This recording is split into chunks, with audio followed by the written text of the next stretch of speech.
itu memang benar-benar real rumah sakit atau apa namanya bangunan aja yang dibikin kayak rumah sakit gitu? Itu rumah sakitnya bahkan bentuknya pun nggak kayak rumah sakit ya, bisa dibilang, karena itu ada kayak bangunan tua di daerah Kaliurang. Itu panti jompo sebenarnya. Jadi tetap masih ada residen yang tinggal di sana, tapi di bagian building yang terpisah. Jadi kami syuting di bagian yang lebih sepi sehingga tidak mengganggu. Tapi tetap biarpun kita syuting di situ, kita tetap gak bisa terlalu kencang suaranya, gak bisa terlalu teriak-teriak karena masih tetap ada beberapa residen kakek, opa dan oma yang ada di situ gitu. Tapi ya syutingnya sih bisa dibilang teman-teman artnya juga perlu dikasih kredit karena mereka udah bikin set itu believable gitu. Jadi kayak keren sih jadinya. Karena kan tadi kan kosong gitu ya, kosong dan nggak kepake. Tapi begitu di set, wah ini mah kayak rumah sakit beneran gitu, walaupun biarpun tua gitu kayak rumah sakit mungkin kayak zaman Belanda gitu kan. Karena aku juga lihat trailernya kayak lorongnya juga kayak. Ya itu tadinya nggak ada tuh. Ada bercanda gila banget. Baik. Masa dia bikin bangunan tim art kayak gitu. Berarti untuk keseruan selama syuting apa ini kan horor tapi ada komedi juga gitu. Gimana mungkin? Keseruan selama syuting itu sebenarnya banyak banget, nggak bisa di spesifik tuh satu momen, cuman kayak in general keseruannya itu adalah apa yang terjadi setelah take gitu.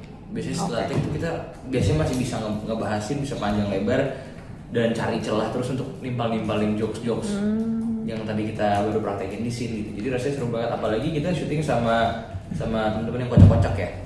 Dan karena ada satu atau dua tiga orang kocak di sana, jadi nular ke semuanya. Jadi even kayak krunya juga pada bercanda, dalam hal yang baik ya, maksudnya masih tetap fokus, masih tetap profesional, tapi tetap ada ruang untuk kita bersenang-senang selagi kerja. Gitu. Berarti gimana maksudnya pada saat mau take tetap serius tapi bawa nggak sih yang kocak-kocak itu sendiri? Iya, pasti bawa. Jadi kita ada kesusahan juga dengan ketawa sebenarnya. Sampai ada satu adegan kita harus sampai take 10 kali gara-gara Mas Benny terlalu lucu. Mas Benny yang komika itu. Benedictivity. Oke. Iya, syuting sama dia terus kayak kan dari tadi kan saya keliling kan, terus ditanyain adegan paling susah apa? Itu nahan ketawa. Kan orang bilang kayak adegan paling susah apa? Pas ini adegan action lari atau adegan ketakutan? Enggak, adegan paling susah itu nahan ketawa. Kenapa mungkin? Karena kocak aja.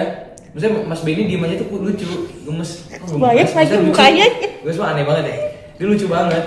Terus dia ada aja impuls-impulsnya dia, celutukan-celutukannya dia yang membuat adegan itu jadi lebih hidup. Tapi ya kesannya di kita jadi kayak ada gitunya, ada ngik gitu loh, ada kayak nahan ketawa. Oke, tapi kalau boleh fokus ke tadi tuh yang dibilang adegan susah nahan ketawa itu memang lagi adegannya intens keseriusannya atau cuman gimana mungkin? Enggak, adegan lewat aja sebenarnya, adegan lewat aja. Tapi Pak Darto insist on itu adegan tetap di take. Karena sebenarnya adegan itu nggak ada bukan adegan sih, kepingan adegan itu, ending dari adegan itu ditambahin improv sama Mas Benny. Oh. Terus okay. Pak Darto bilang udah pakai gini aja yang lu barusan lakuin. Nah sampai gua nggak bisa terlalu kasih tahu banyak lah, tapi Mas Benny sampai latihan olah vokal sama Ardhito. Nyanyi? Nggak nyanyi, tapi aneh. tapi aneh banget. Nanti ada di film ya? Nanti ada di film. Tanggal 21 Mei. 21 Mei.